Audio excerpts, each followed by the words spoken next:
Hola a todos, ¿cómo están? Mi nombre es Lucero y en el video de hoy quiero hablarles sobre la Navidad, mi festividad favorita. Quiero platicarles la ciencia que hay detrás de ella y en especial la física que hay detrás de ella, los cálculos que se necesitan para aparecer los regalos en las casas de todos los niños y muchas cosas más, como por ejemplo, cuál es la ciencia detrás de los copos de nieve, el origen de la Navidad, de la estrella de Belén y más cosas. La Navidad es una festividad cristiana celebrada el 25 de diciembre, que conmemora el nacimiento de Jesús de Nazaret, representando el amor de Dios y la venida de un Salvador.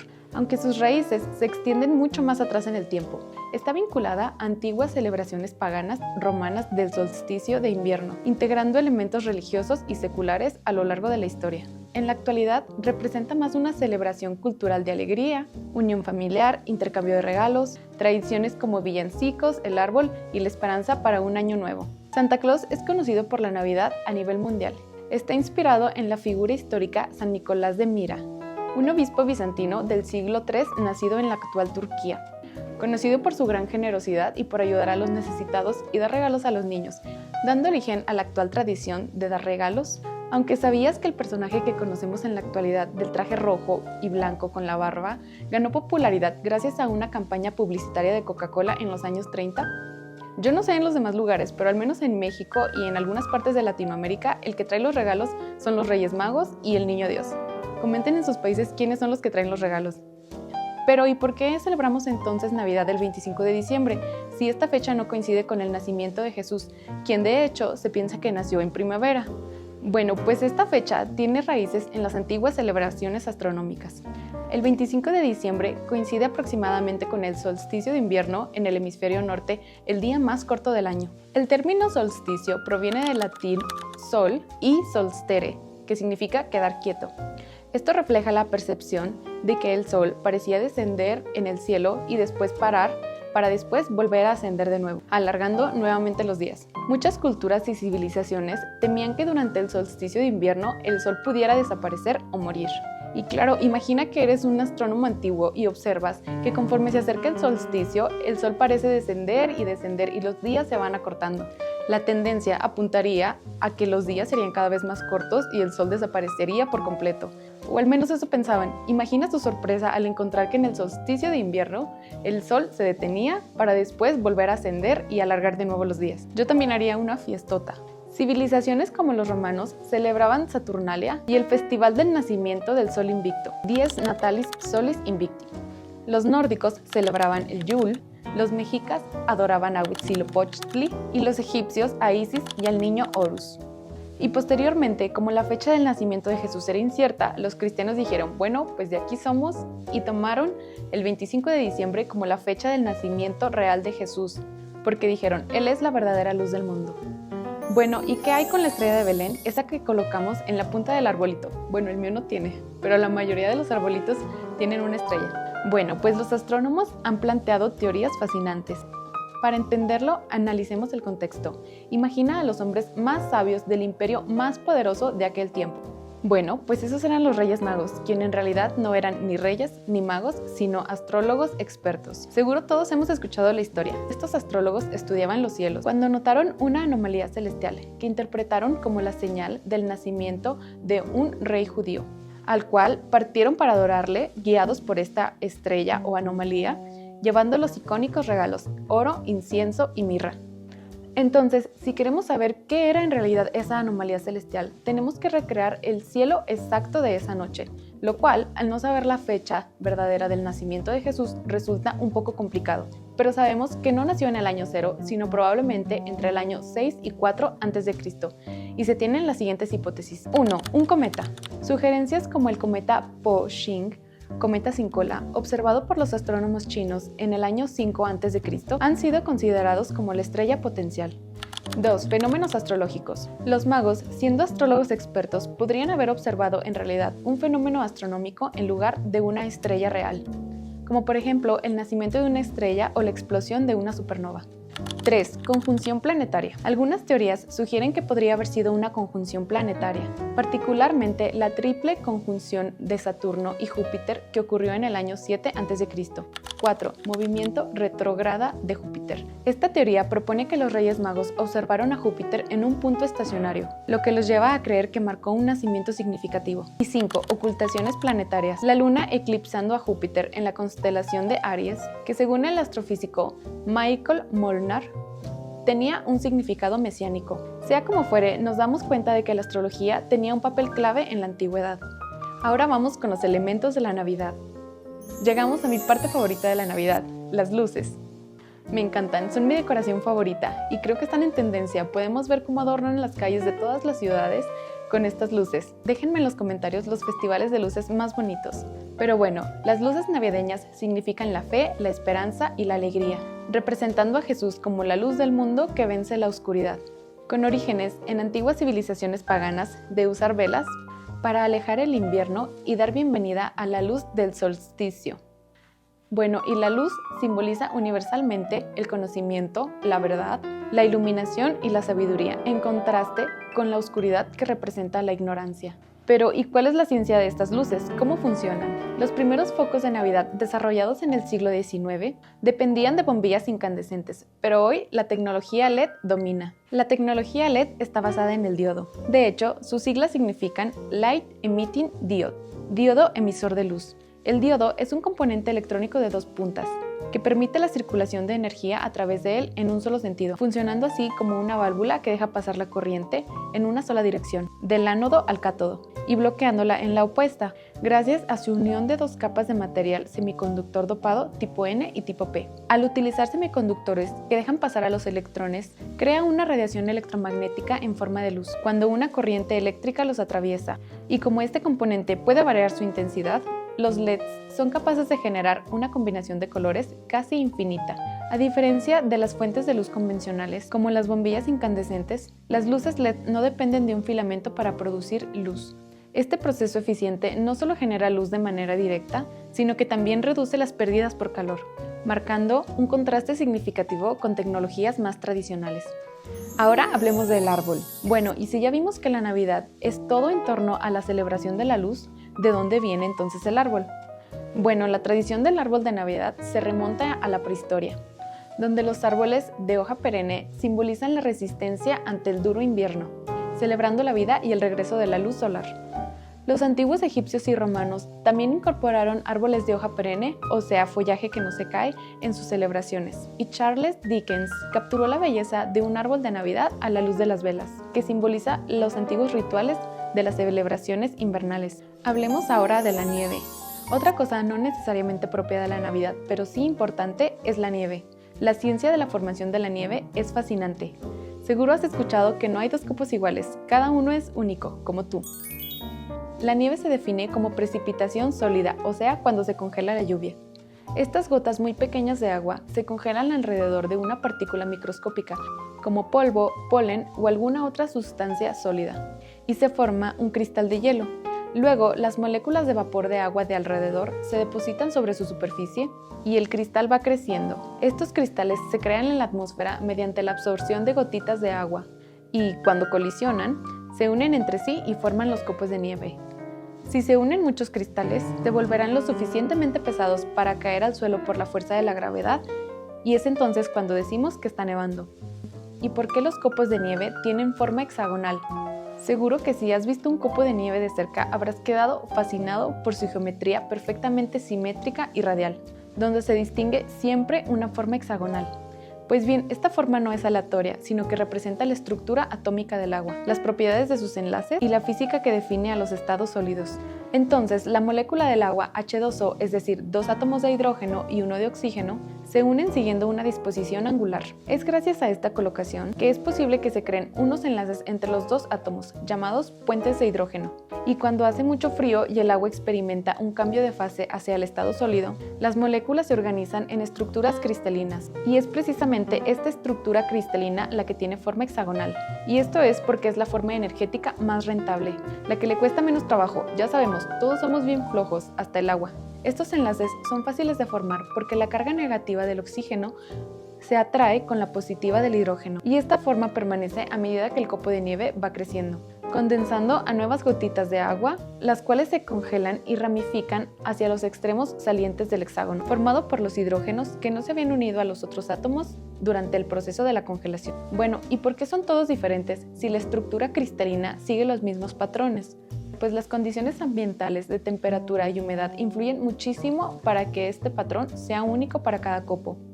La formación se inicia con el proceso de nucleación, en el cual influye la humedad, determinando la cantidad de vapor de agua disponible para la cristalización. Y la temperatura afecta a la velocidad de crecimiento de los cristales. Y ahora la parte matemática, los números, la talacha. Vamos viendo. Quiero aclarar que hice estas aproximaciones y me guié de algunos sitios donde mostraban los resultados, pero no explicaban el proceso, de dónde salían los resultados o estaban algo desactualizados. Entonces pues hice los míos, así que si encuentran alguna falla o mejora, pueden dejarla en los comentarios. Veamos, calculemos a qué velocidad tiene que viajar nuestro amigo filantrópico, ya sea Santa Claus, los Reyes Magos o el Niño Dios. Usaremos la poderosísima fórmula de velocidad es igual a distancia sobre tiempo. Calcular el tiempo es relativamente sencillo. Sabemos que los regalos tienen que aparecer durante la noche, o sea que nos vamos a dormir y no hay nada de regalos, y por la mañana cuando despertamos los regalos tienen que estar ahí sin que nos demos cuenta. Entonces, suponiendo que los niños duermen aproximadamente unas 8 horas, este sería el tiempo que tendría nuestro amigo para entregar los regalos por todo el mundo. Pero como nuestro amigo es muy inteligente, lo que hace para ganar tiempo es viajar en sentido contrario a la rotación de la Tierra. Como sabemos, dura 24 horas, entonces ahí ya ganó algo de tiempo. Esta es la distancia temporal que separa un extremo de la Tierra al otro gracias a los usos horarios. Entonces, nuestro amigo tendría un tiempo total de 32 horas aproximadamente. Ahora calculemos la distancia que tendría que recorrer, que es prácticamente el mundo entero. 510 millones de kilómetros cuadrados. Bueno, de hecho no todo el mundo entero, solo la superficie terrestre, puesto que suponemos que no hay niños viviendo debajo de las aguas, o eso esperamos. Entonces descartamos el 70% de la superficie que es agua y nos quedamos con el 30% restante que es terrestre, dejándonos con un aproximado de 150 millones de kilómetros cuadrados. A la fecha 2025 existen aproximadamente 8.200 millones de personas en todo el mundo, de los cuales se estima un 30% son niñas y niños menores de 18 años, o sea 2.460 millones de menores aproximadamente. Pero solo un 30% son cristianos, dado que musulmanes, judíos, hindúes, budistas y los otros sectores y religiones de la población tienen distintas tradiciones y no practican la Navidad, por lo tanto no esperan regalo. Esto nos deja entonces con una cifra de 738 millones. ¿Qué tal? Ya reducimos así la población. Ni Thanos se atrevió a tanto. Casi desaparecemos el mundo entero con tal de no repartir tantos regalos. Ahora, ¿en cuántas casas viven esos niños? Porque el regalo debe de aparecer en la casa, ¿verdad? En la actualidad, el promedio de hijos por familia es de 2.2. No significa que hay 2 niños y 0.2 de otro viviendo en la misma casa, sino que es el promedio. En algunas casas puede vivir 3 hijos, en otras puede haber 2, en otras puede haber 1 y así. El promedio es de 2.2, un promedio bastante bajo si consideramos que antes nuestros abuelos tenían como 20 hijos. Entonces, en promedio viven 2.2 niños. Para saber el número de casas, tenemos que dividir el total de niños entre el promedio de niños por casa, lo cual nos deja con un resultado de 738 millones sobre 2.2 igual a 369 millones de casas en las que debe de aparecer regalo. Estas son las casas que tendría que visitar nuestro amigo, aproximadamente 3.000 casas por segundo. El problema es que las casas están desperdigadas por todo el mundo. Podrá haber una casa donde viva un cristiano en la punta del cerro y podrá haber muchísimas concentradas en una ciudad donde vivan miles. Entonces, ¿cómo resolvemos el problema? Bueno, pues somos físicos, hagamos aproximaciones. Apliquemos la de la vaca esférica. Sí, supongamos que las casas son puntos los cuales están distribuidos uniformemente por toda la superficie de la Tierra, para simplificar el problema. Y supongamos también a la superficie terrestre en un arreglo cuadricular de área A mayúscula, y en esa área hay 369 millones de casas distribuidas también uniformemente. Entonces, gracias a nuestra simplificación, nuestro amigo no tendría que recorrer todo el mundo, ni siquiera tendría que recorrer toda la superficie terrestre. Vamos a marcarle una trayectoria y una trayectoria eficiente. Dado que suponemos una casa solamente como un puntito así chiquito, sin dimensiones, entre toda esa área, entonces solo tendría que recorrer la distancia que hay entre casa y casa para desplazarse por toda la superficie y llegar a todas las casas. Entonces, la trayectoria total, pongámosle L mayúscula, se vuelve la suma de todas esas distancias recorridas entre casa y casa. Llamémosle a esa distancia entre casa y casa D. Y entonces vamos a sacar esa distancia de separación D entre casa y casa. Haciendo un zoom aquí, entre casa y casa, tendríamos este arreglo de casas distribuidas uniformemente, cada una con un área A y lados de longitud L. Y si hacemos el cálculo de qué área ocupa cada casa, entonces el área por casa sería A igual a la superficie total entre el número de casas, que es igual a 150 millones de kilómetros entre 369 millones de casas. Y nos da un área por casa igual a 0.4 kilómetros cuadrados por casa. Ahora, como sabemos que el área por casa tiene una longitud L minúscula, suponiendo las casas en el centro del área, la distancia al límite de su área sería L medios. Y la de la casa vecina igualmente también sería L medios, L sobre 2. Entonces la separación D entre casa y casa sería L. Entonces calculemos esta L minúscula. Dado que conocemos el área por casa A minúscula, sabemos que el área es igual a L por L igual a L cuadrada. Entonces sabemos que L es igual a la raíz de A, igual a la raíz de 0.40 kilómetros cuadrados por casa, dándonos una distancia entre casa de 0.63 kilómetros por casa. Entonces ya tenemos aquí nuestra distancia de separación entre casa y casa. Y pues finalmente la distancia recorrida L sería la suma de estas distancias entre casa y casa recorridas. Y pues ya solo sustituimos esta L minúscula o D en L mayúscula, o sea, L es igual a la suma de las distancias entre casas recorridas, que es igual al número de casas que tiene que recorrer por la distancia entre casas.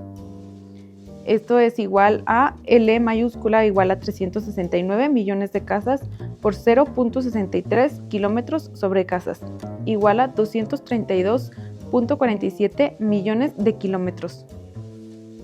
Entonces, para entregar los regalos, tiene que recorrer una distancia de 200 millones de kilómetros aproximadamente. Esto es muchísimo, es 1.5 veces la distancia de la Tierra al Sol. Y calculemos ahora sí la velocidad a la que tiene que viajar, suponiendo una velocidad constante. Entonces, la velocidad es igual a distancia entre tiempo, es igual a 232.470.000 kilómetros sobre 32 horas, igual a 7.264.687. Si lo convertimos a metros sobre segundos, será igual a 2.017.968 metros sobre segundos. O sea que la velocidad aproximada de este ser es de 7 millones de kilómetros por hora o 2 millones de metros sobre segundo. Poniendo esto en contexto, si la velocidad del sonido es de 343 metros sobre segundos, entonces la velocidad de este ser navideño es de 5.830 veces la velocidad del sonido. Esto es muchísimo, tomando en cuenta que la nave más veloz construida por el hombre es la sonda solar Parker de la NASA y ha superado los 690.000 kilómetros por hora, casi 700.000 kilómetros por hora. Pero este ser navideño alcanza una velocidad de hasta 10 veces mayor que la nave más veloz construida por el hombre.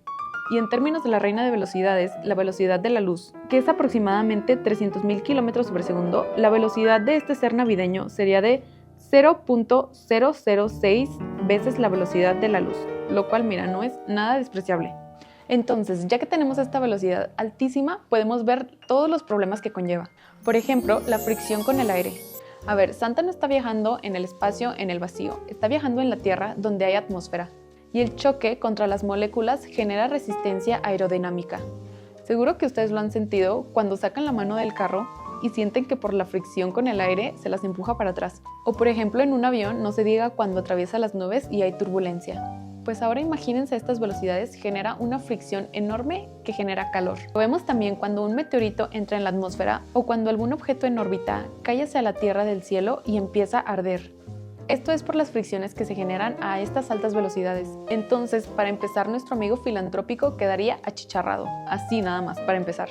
Ahora, otro problema, la onda de choque. Cuando un vehículo supera la velocidad del sonido, Las ondas de presión que emite se acumulan formando un cono, liberándose al pasar como una onda de choque, que percibimos como un estruendo sonórico o como un boom sonórico, y se producen cambios drásticos en la presión y temperatura, lo cual sería un problema porque le impediría pasar desapercibido. Porque imagínate estar dormido y escuchar ese sonido en tu casa, despiertan a la pobre criatura y ya se enteró que le están dejando el regalo. Y otro problema, nuestro amigo no viaja ligero. Imagínense el peso de los juguetes de 700 millones de niños. Suponiendo aproximadamente 1 kilo por niño, serían 700 millones de toneladas. Imagínense, y en el avión no lo dejan pasarse a uno ni siquiera de 25 kilos. No tendría el pobre dónde meter tantos juguetes. Y luego el combustible. ¿Ustedes se imaginan el combustible necesario para mover 700 millones de toneladas a una velocidad de aproximadamente 5,000 veces la velocidad del sonido? Es energéticamente ineficiente. Y además, por si no fuera suficiente, tendría que pararse en cada casa a dejar los regalos, porque la velocidad que calculamos es suponiendo a una velocidad constante. Pero en realidad tendría que ser parada en cada casa. O sea, aproximadamente cada medio kilómetro tendría que hacer una parada para llegar a la casa a dejar el regalo y después volver a acelerar hasta la siguiente parada. Y por último, dejar el regalo en sí es otro problema, o sea, cómo va a entrar y pasar desapercibido. Muy pocas personas en la actualidad tienen chimeneas para que pueda ingresar por ahí, entonces, ¿cómo le haría para entrar sin que piensan que un ladrón está intentando entrar a su casa? Entonces, conclusión, es imposible. Sí, todos estos cálculos y aproximaciones solamente para darnos cuenta de que sería imposible. O bueno, quizás sí, la física cuántica nos tiene la solución. Para empezar, este ser tendría que tener una nave súper avanzada, hipersónica y con un sistema de teletransportación cuántica. ¿Y cómo funciona la teletransportación? La teletransportación cuántica es una forma de enviar información usando la técnica de entrelazamiento cuántico por la que dos partículas se encuentran unidas a través del espacio. Este entrelazamiento cuántico, llamado acción fantasmagórica a distancia por Einstein, es un fenómeno por el que dos partículas individuales actúan como un sistema de onda única. Esta transmisión de información no puede ir más rápido que la velocidad de la luz, que es la velocidad máxima a la que podemos mandar información a través del universo. Entonces, la cosa está así. Nuestro amigo podría escanear cada juguete átomo por átomo y hacer una copia idéntica mandándola reconstruida a la casa. Aunque esto implicaría tener que destruir al primer juguete, pero bueno, son sacrificios que se tienen que hacer. Ahora también, para entregar los regalos, necesita un sistema de logística superpoderoso. Imagínate, si tu paquete de Shein tarda mínimo una semana en llegar, ahora imagínate repartir juguetes por todo el mundo de extremo a extremo. Necesitaría computadoras cuánticas para hacer el cálculo de la ruta más eficiente. Y para desplazarse de un lado a otro y evitar la onda de choque y no despertar así a toda la ciudad, necesitaría viajar a través de un agujero de gusano. Sí, a través de un agujero de gusano, ese como el que sale en Interestelar. Viajar a través de un agujero de gusano implicaría entrar en un punto del espacio-tiempo y salir en otro diferente, sin recorrer el espacio intermedio. Al evitar el espacio convencional donde se propagan las ondas de choque, se podría eludir cualquier fenómeno que ocurra a lo largo de esta ruta. Y por último, una solución también muy loca es que nuestro amigo podría ser un ser cuántico. El principio de incertidumbre de Heisenberg establece que es imposible conocer simultáneamente y con precisión absoluta la posición y el momento lineal de una partícula cuántica. Entonces, si conoces el momento de una partícula muy bien, o sea, delta P muy pequeño, su posición será muy incierta, o sea, delta X muy grande. Dado que en nuestro problema conocemos la masa y la velocidad, podemos determinar con excelente precisión el vector de momento cinético. Entonces, la incertidumbre de la posición es muy alta. O sea que la posición de nuestro amigo en cualquier momento de Nochebuena es sumamente imprecisa. Está difuminado sobre la superficie de la Tierra. Podría decirse que en teoría podría encontrarse en todas partes en un momento dado. Al ser un ser cuántico, por el principio de superposición cuántica que afirma, una partícula o sistema cuántico existe en múltiples estados simultáneamente a la vez. Simultáneamente. O sea que al tener la opción de visitar las 369 millones de casas, podría en teoría estar en todas simultáneamente al mismo tiempo. Y nos evitamos todos los problemas del tiempo. Le quedarían prácticamente las 32 horas enteras para descansar. Una interpretación interesante es que este fenómeno de superposición de estados es realmente la manifestación de los efectos de universos paralelos en nuestro universo. No, amigos, no es película de ciencia ficción. Es el poder, la magia y la ciencia de la Navidad. Yo no sé ustedes, pero yo ya no puedo ver la Navidad de la misma manera. O sea, nuestro amigo navideño es un ser supremo, cuántico, súper inteligente, genio con la última tecnología. Espero haberles aportado información interesante sobre la Navidad y contagiar el espíritu navideño. Muy feliz Navidad les deseo a todos. Les mando un abrazo y no olviden que el verdadero espíritu de la Navidad es compartir y pasar tiempo en familia y con sus seres queridos. Si les gustó el video, pueden darle like y compartir. Muchas gracias. Adiós.